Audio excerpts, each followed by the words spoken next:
Hello दोस्तों, नमस्कार। अभी वर्तमान समय में लैब असिस्टेंट के फॉर्म फिल किए जा रहे हैं, जिसमें साइंस वालों के साथ साथ आर्ट्स वाले भी फॉर्म फिल कर सकते हैं।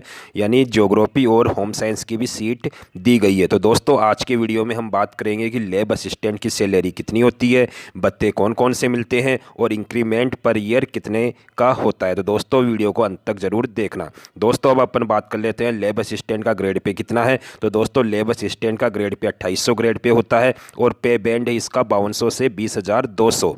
साथ ही दोस्तों, इसका पे लेवल बता देता हूं कि 7वें वेतन आयोग के अनुसार प्रयोगशाला सहायक का वेतनमान पे मैट्रिक्स लेवल 8 होता है, जबकि कनिष्ठ प्रयोगशाला सहायक का वेतनमान पे मैट्रिक्स लेवल 5 है। दोस्तों, प्रोबेशन पीरियड के दौरान टोटल सैलरी 18,500 रुपये की मिलेगी। एनपीएस कटौती होती थी, जो कि वर्तमान समय में बंद कर दी गई है और ओपीएस स्कीम लागू कर दी गई है। लेकिन ओपीएस स्कीम के रूल अभी तक आए नहीं है, तो कटौती कितनी होगी अभी तक यह कन्फर्म नहीं है। यानी एनपीएस बंद करके गहलोत सरकार ने ओपीएस लागू किया है, लेकिन ओपीएस के अभी रूल रेगुलेशन बने नहीं है। तो दोस्तों, अब बात करते हैं कि प्रोबेशन पीरियड के बाद में कितनी सैलरी मिलेगी। तो दोस्तों, बेसिक सैलरी होती है 26,300। तो टोटल सैलरी की बात करें तो टोटल सैलरी में दोस्तों बेसिक सैलरी तो होती है ही, साथ में भत्ते और ऐड किए जाते हैं। तो टोटल सैलरी होगी, बेसिक सैलरी में अपन ऐड करेंगे डीए और एचआरए। तो दोस्तों, बात कर लेते हैं डीए की। दोस्तों, वर्तमान समय में सरकार ने डीए 34% कर दिया है, साथ ही एचआरए 9% और 18% होता है। दोस्तों, यदि आपकी ड्यूटी जयपुर, जोधपुर, अजमेर, कोटा और बीकानेर शहर में होती है तो आपको एचआरए 18% मिलेगा। इसके अलावा छोटे शहरों या गांवों में आपकी ड्यूटी कहीं पर भी हो तो आपको एचआरए 9% ही मिलेगा।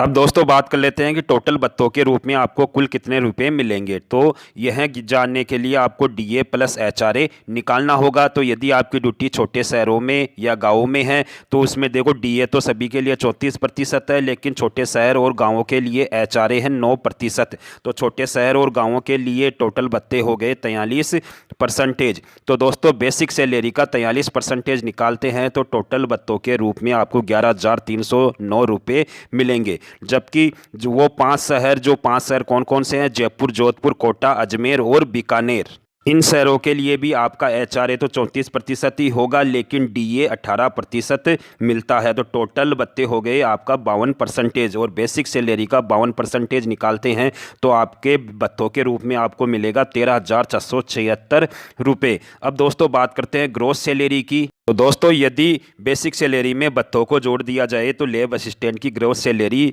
पता कर सकते हो। तो दोस्तों, चाहे गांव हो चाहे शहर हो, बेसिक सैलरी 26,300 रुपये ही होती है और गांवों और छोटे शहरों में आपको पता है कि 11,309 रुपये भत्तों के रूप में मिलते हैं। तो गांव और छोटे शहरों में यदि आपकी ड्यूटी है तो आपको वेतन मिलेगा 37,409 रुपये। और वो पाँच शहर कौन कौन से हैं, जयपुर, जोधपुर, अजमेर, कोटा और बीकानेर में यदि आपकी ड्यूटी है तो बेसिक सैलरी तो है 26,300 और लेकिन यहाँ पे भत्तों के रूप में आपको मिलते हैं 13,476 रुपये। तो दोनों को ऐड करते हैं तो आपको कुल सैलरी मिलती है 39,976 रुपये।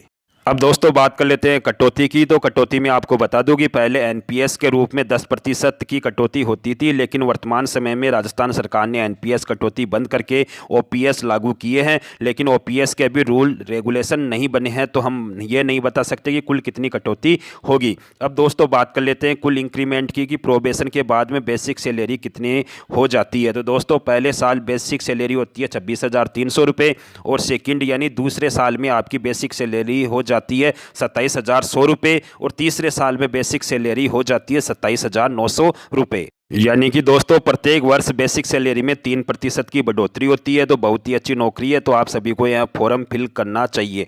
इसके संबंध में और कोई जानकारी आती है तो मैं आप लोगों को जल्दी बताऊंगा। इसके लिए आप मेरे चैनल को सब्सक्राइब करें और वीडियो को ज़्यादा से ज़्यादा शेयर करें। धन्यवाद।